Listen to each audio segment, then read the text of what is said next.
कैसे निकालिए समाधि अपनी हो पुतरिया।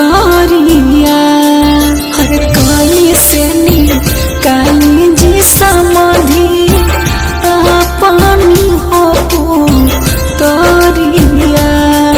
और धिया बानी कालत जी समाधि फाटेला हो रे जावा।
अरे खोवा वाखी रवनीय समाधि दूधवा हो पियावानी।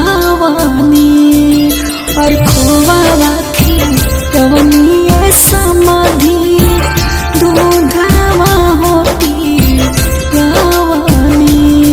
और सुना पिन जड़वाए समाधि रखनी सुंदर हो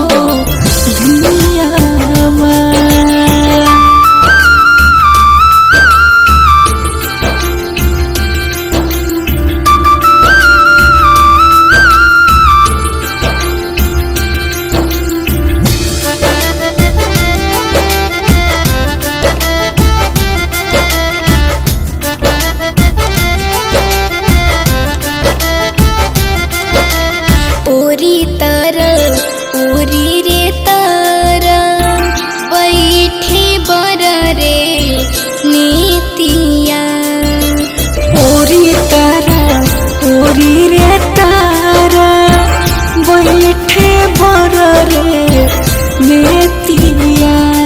निकाला नया पन जी पापा आँखी के रे पुतरिया।